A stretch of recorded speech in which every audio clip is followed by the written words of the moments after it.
Alright, es ist wieder mal so weit. Eine weitere Folge von der Alles Tester. Ja, heute teste ich mal eine App.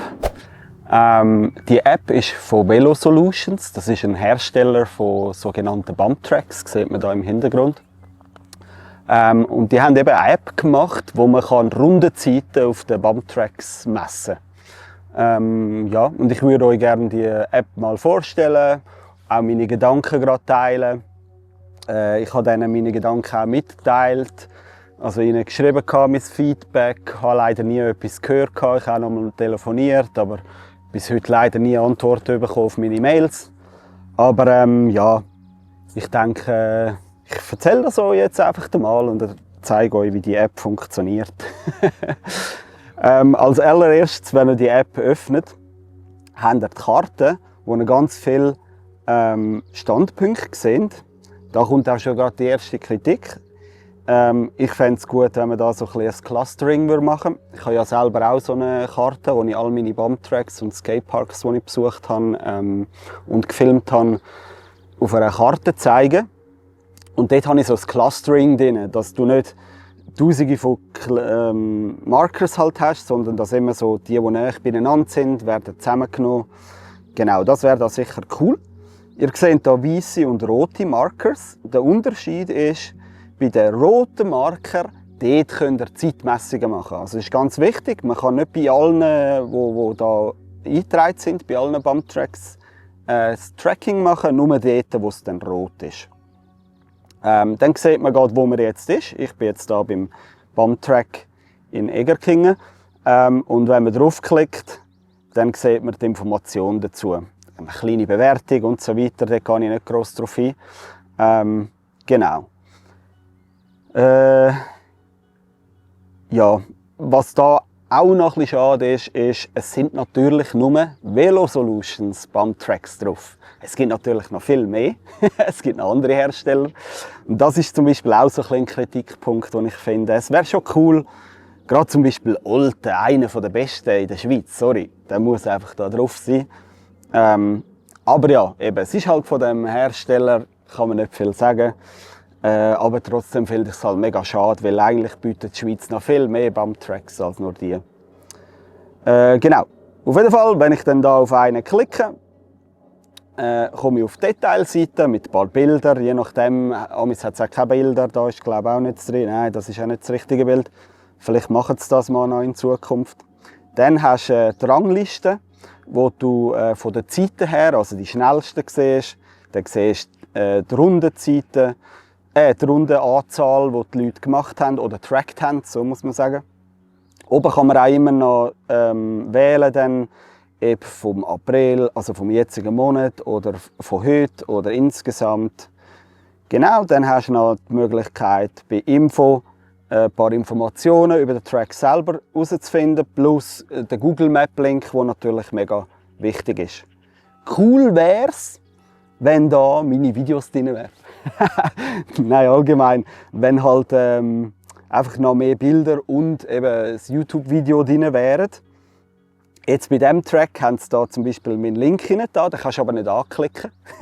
Das ist ein Witz, aber naja, das wäre auf jeden Fall in Zukunft auch sehr cool, wenn da natürlich Parkview wäre, dann würdest du einfach mehr, darum mache ich ja die Videos, sind wir ehrlich, dann würdest du auch ein bisschen mehr von diesem Track dann sehen. Genau. Ja, ich glaube, das wäre es. Es hat noch einen Feed, also wenn du ein Tracking machst, zeige ich nachher, wie das funktioniert. Und du bist fertig mit dem Tracking, dann hast du die Möglichkeit, ein Bild aufzuladen und einen Kommentar zu machen und das kommt nachher da in diesem Feed rein. Du musst auch nicht unbedingt einen Text machen, da siehst du jetzt ganz viele, die da schon einen Post gemacht haben, aber halt ohne Text. Da ist von mir auch noch etwas, wo ich vor ein paar Tagen mal da war. Genau. Was da ein bisschen schade ist, dass man dann nicht auf den Track selber nochmal klicken kann. Ich weiss, jetzt bist du gerade in Egliswil, aber wenn du nachher da beim anderen bist, beim Feed, kannst du da nicht auf Egliswil klicken, um zum Track zu kommen. Aber ja, es sind so kleine Details. Auf jeden Fall, da findest du ein bisschen Infos zum Track selber und eben die Rangliste nach Zeit. Wenn du da auf Gesamtrangliste gehst, dann hast du auch die Möglichkeit, noch ein bisschen zu spezifizieren. Du kannst nachher nach Alter sortieren oder nach Disziplin. Du kannst zum Beispiel sagen, zeig mir nur die Inliner, gibt es nur einen jetzt bei diesem Track, der über 40 ist und das noch macht. Genau, da kannst du einfach so ein bisschen filtern. Gut, dann gehen wir zurück und gehen wir mal zum nächsten Menüpunkt. Das ist das globale Ranking.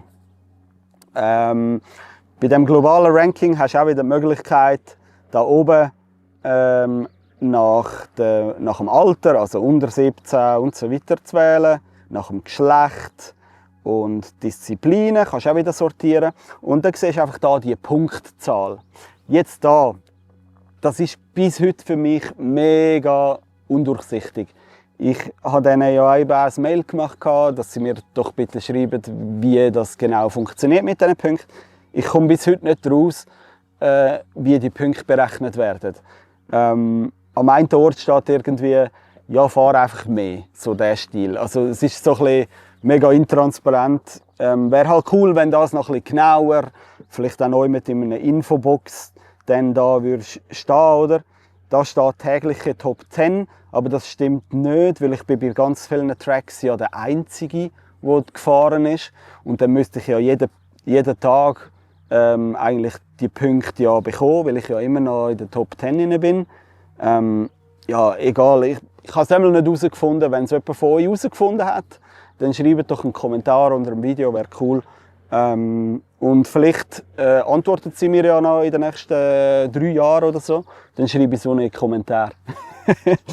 Okay, gut. Ja, und sonst noch der Kritikpunkt da finde ich so, ja, ich fände es geil, wenn man es ja noch über alles machen würde. Also egal welches Geschlecht und egal welches Alter. Wäre ja auch noch ein cooles Ranking. Und das finde ich da auch ein bisschen schade. Es gibt eigentlich keine Möglichkeit, um das komplett so zu machen, oder? Dass du quasi komplett über alles siehst. Okay, kommen wir zum nächsten. Das ist eben der sogenannte Feed. Du kannst den anderen Leuten folgen und wenn die irgendetwas posten, siehst du dann das in diesem Feed. Oder aber auch deine eigene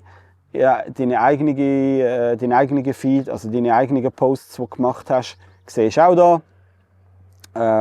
Genau, da habe ich zum Beispiel bei meinem Track ist irgendwie die Startlinie ein an einem komischen Ort gewesen, habe ich gefunden. Ja, anyway, ich schreibe ab und zu etwas, aber ja, eigentlich auch nicht mehr so viel. Genau, das wäre auf jeden Fall der Feed. Dann kommen wir noch zum Profil. Auf dem Profil siehst du einfach von dir selber, also du kannst ja auch jeden anderen anschauen und dann hast du das Profil. Eben auf dem Profil selber siehst du zum Beispiel Instagram und TikTok, wo du kannst angeben. Es gibt aktuell, das ist ein kleiner Kritikpunkt vielleicht, keine Möglichkeit, eine Website hinzuzufügen oder YouTube oder es gibt noch andere Plattformen. Also ich finde es ein bisschen schade, dass einfach die Gänge, also ja, ich finde es einfach schade, dass YouTube nicht drin ist, sind wir ehrlich. Aber Webseitenlink wäre auch noch cool. Einfach ein bisschen mehr als nur die. Aber ja, ich meine, das ist ja easy für sie eigentlich zum Hinzufügen. Dann siehst du den Punktestand. Auch da eben fände ich es jetzt cool, wenn man draufklicken könnte und würde sehen, wie sind denn die Punkte entstanden. So würde man vielleicht auch ein bisschen mehr herausfinden, okay, auf was muss ich Acht geben, um Punkte zu sammeln. Genau. Ja, da gehe ich jetzt auch nicht auf alles rein. Unten siehst du auch nochmal persönliche Rekordzeiten von den verschiedenen Tracks. Genau, ja, ich glaube, das ist so etwa so. Was habe ich da noch aufgeschrieben? Ich habe noch aufgeschrieben, wäre cool, wenn man Gross-Kleinschreibung beim Username machen könnte. Aktuell kann man beim Benutzernamen nur alles klein schreiben. Ja, das finde ich ein bisschen schade. Okay, gut. Dann kommen wir zum Tracking. Also, beim Tracking habe ich auch ganz klar nochmal nachgefragt, wie funktioniert es. Sie wollen nichts dazu sagen. Also sie sagen, das ist geheim. Jemand, der ich am Telefon hatte, hat gesagt, ja, eben, es ist geheim. Sie wollen nicht preisgeben, wie genau das Tracking funktioniert. Aber auf der App selber kann ich es euch natürlich erklären. Genau. Also wenn man auf einem Track ist, entweder gehst du da bei der Karte, geh nochmal schnell zurück, gehst du auf die Karte, gehst zu dem Track, wo du bist und dann drückst du da unten drauf. Oder es erkennt eben auch einfach automatisch, wenn du in einem Bump-Track bist, wo es getrackt werden kann, dann ist nämlich das Icon da in der Mitte ist rot. Und genau dort musst du draufdrücken. Du kannst dort draufdrücken, dann kannst du dein Fahrzeug quasi wählen. Bei mir sind es Inline-Skates. Das ist übrigens auch ein Kritikpunkt. Ich habe festgelegt, dass ich ja hauptsächlich Inline skate. Und dann ist es ein bisschen blöd, dass der Menüpunkt da hinkommt. Also ich fände cool, dass wenn dein Favoritenfahrzeug angegeben hast, dann könnte ja der immer zuvorderst sein. Dann musst du nicht hinten einmal kontrollieren, ist es jetzt das Richtige angewählt. Das finde ich ein bisschen schade. Aber ja, anyway. Nachher machst du einfach die jetzt fahren. Dann kommt so ein Dialog, wo du schnell durch kannst gehen, kannst schnell lesen, eben, dass du kein Geld im Hosensack hast. Du musst schauen, dass der Track frei ist, nicht, dass du einen reinfährst. Dass du einen Helm hast, sehr wichtig, Knieschoner vielleicht auch noch und so Geschichten. Genau, da noch Infos zum Stahlrahmen und so weiter und so fort. Dann sagst du fertig, das musst du nur einmal am Tag machen und nachher ist das quasi gespeichert. Und jetzt seht ihr, dass es zeitmässig läuft. Jetzt müsst ihr aber nicht Angst haben, oh shit, es zählt jetzt Zeit ab dem Zeitpunkt, wo du das aktiviert hast. Sondern es zählt wirklich erst die Runde, wenn du über die rote Linie fährst. Es hat so eine rote World-Linie, blende ich euch hier noch ein, wie die etwa aussieht. Das heisst, immer wenn ihr dort drüber fahrt, fängt es an zu zählen. Und wenn ihr dort wieder drüber fahrt am Schluss, dann tut es die Runde werten. Ich mache jetzt hier mal Stopp.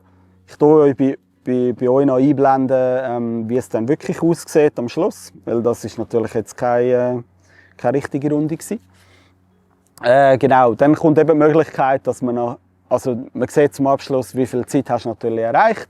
Du kannst auch 10 Runden fahren, dann tut sie jede Runde tracken. Und ja, dann siehst du halt, welches das die schnellste Runde ist, mit den Zeiten und so weiter und so fort. Und nach dem Step kannst du dann eben noch einen Kommentar zu dem Track schicken oder noch ein Bild hochladen, so Geschichten. Genau. Jetzt schaue ich noch mal schnell auf meinen Spickzettel. Ah ja, mega wichtig.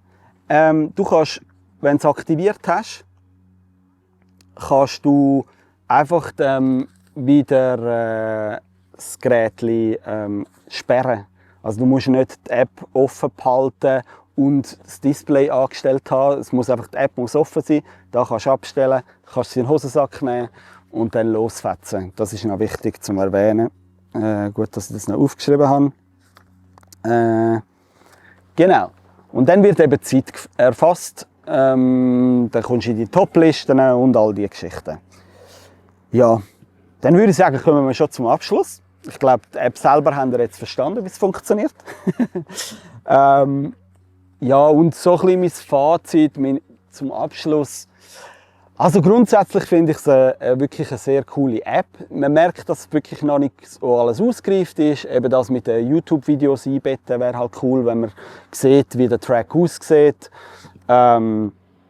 Ich finde, zeitmässig an sich ist sicher etwas sehr Cooles, um so ein bisschen einen Vergleich zu haben. Ich würde jetzt einfach nicht so 100%ig auf die Zahlen gehen. Also, sie machen ja da Hundertstelangaben, aber ob das jetzt wirklich so genau ist, da habe ich ein bisschen meine Zweifel, weil ja auch nicht offengelegt wird, wie es genau getrackt wird. Also von dem her, ich bin mir da noch nicht so ganz sicher. Ich finde es aber cool, einfach so mal als zum Vergleichen für dich selber so.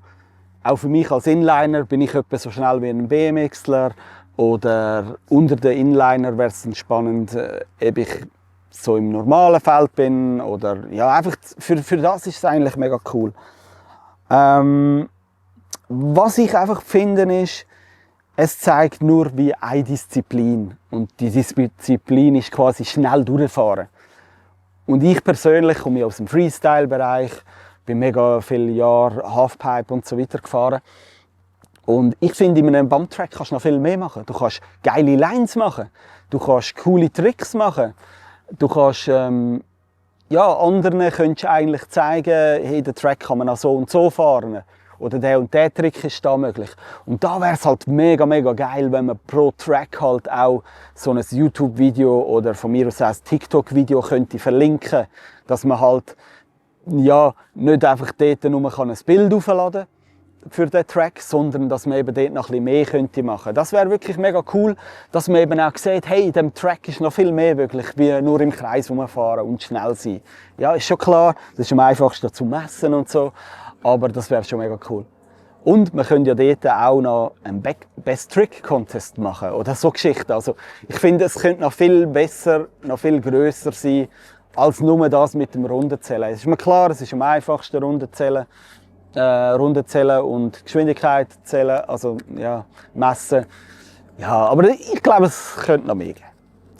Okay, insgesamt würde ich dieser App aber ein Like geben natürlich, weil ich finde es cool, es pusht glaube ich auch ein bisschen die Leute untereinander, vor allem gerade die Leute, die immer wieder beim gleichen Track sind, kann man sich ein bisschen gegenseitig challengen, glaube ich. Also für das ist es sicher cool und vielleicht gibt es auch ein bisschen eine Community. Das wäre natürlich mega wünschenswert. Also von dem her insgesamt eben wirklich einen Daumen rauf. Kritikpunkte habe ich jetzt genug erzählt. Und würde sagen, damit sind wir am Ende von dem Video. Wenn auch du irgendetwas hast, irgendein Produkt oder eine App, ist mir scheißegal. Wenn du irgendetwas hast, wo du denkst, hey, das wäre geil, wenn es der Bummeli mal testet.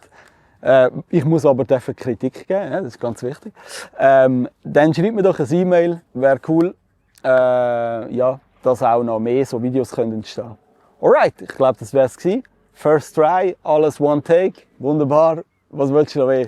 Also, ich wünsche euch eine gute Woche. Peace out. Yo!